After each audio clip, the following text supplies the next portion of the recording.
ساعات الواحد ينظر إلى نفسه أنه لا يصلح لشيء، أو ساعات يتقال على شخص لا ده ما يجيش منه، أو للأسف واحد يقول ده ما ينفعش يخدم. وهو أنت كنت تنفع تخدم؟ وهو في حد يعرف يخدم؟ أحيانا نحكم على أنفسنا أو على الناس أن هم مقصوفين، يعني ما ينفعوش. اللي أنت بتقول عليه ما ينفعش ده عند ربنا يسوع ينفع. دي الرسالة اللي عاوز أوصلها. اللي أنت شايفه ما منوش فايدة عند ربنا يطلع منه فايدة. أول حاجة اقبل نفسك. أحيانا يا أحبائي يبقى الواحد فينا مش طايق نفسه، مش قابل نفسه، شايف غلط فظيع جوه نفسه، وأحيانا الغلط ده يكون ما يتصلحش. ما يتصلحش يعني مثلا ربت عيالها والعيال كبرت وحد منهم ماشي غلط وهي ملهاش كلمة عليه، خلاص إحساس صعب، يفضل الضمير مثقل جدا. أنا فاشلة، أنا معرفتش، أنا، وتبقى الغلط هو اللي شايفاه طول الوقت، مش قادرة تشوف أي حاجة تاني.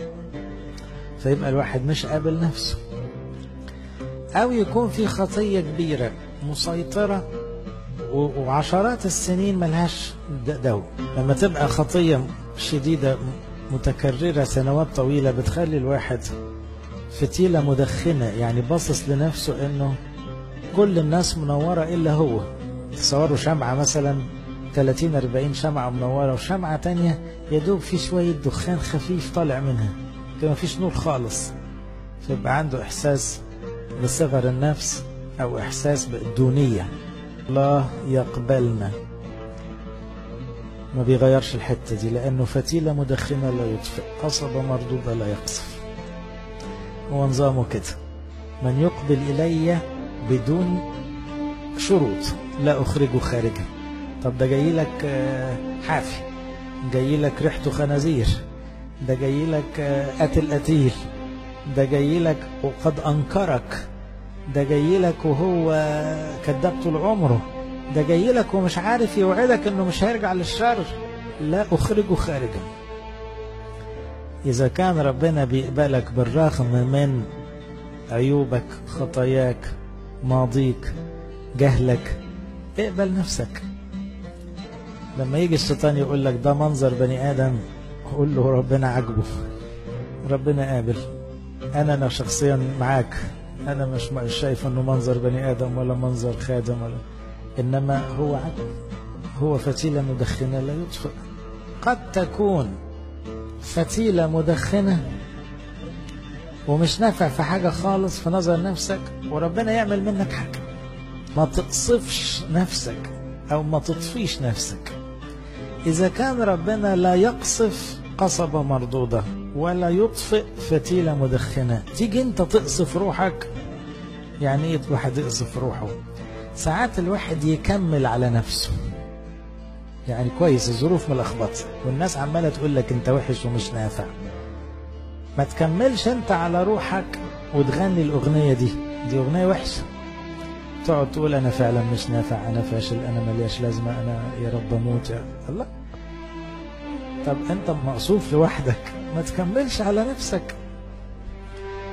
اذا افتكر ان ربنا قبلك، وافتكر ان انت اللي بتكلم اللي على روحك لو مشيت في السكة دي سكة غلط.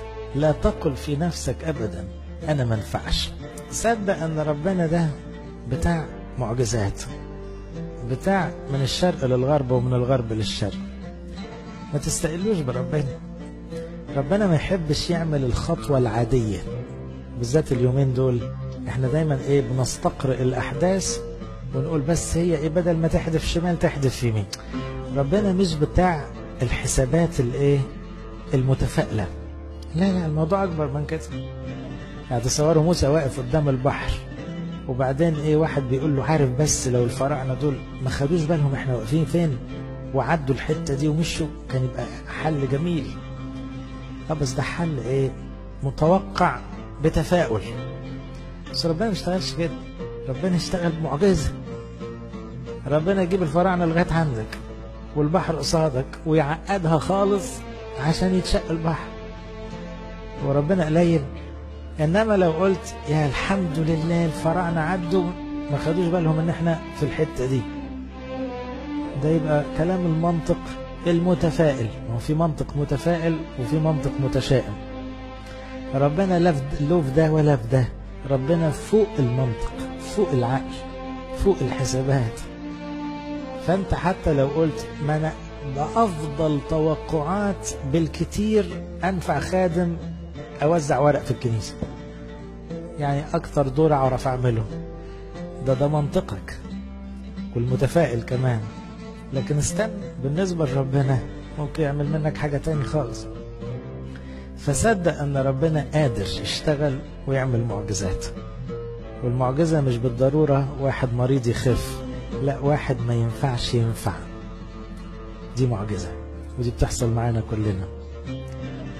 واحد فتيلة مدخنة يبقى منارة بعد كده، يبقى ادي المعجزة هنا. واحد قصبة مردودة، شخص لا قيمة له، يبقى عمود نور في الآخر. ده شغل ربنا. افتخر انك فتيلة مدخنة، افتخر انك عود يابس، افتخر انك قصبة مردودة، افتخر انك لا تصلح لشيء. افتخر بيها، يعني ما تقولهاش وانت خجلان من روحك، قولها وانت فرحان بروحك. عشان بتقول ايه؟ اصل هو ما بيختارش غير النوع ده، فانا فرحان ان انا عجزت ومش نافع في حاجة لان هو غاوي النوع ده. انا فرحان اني مريض ومش ملياش لازمة لان هو غاوي النوع ده.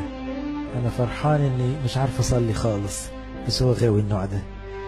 انا فرحان ان خطيتي ملازماني مع كل السنين دي بس هو برضو بيحب النوع ده.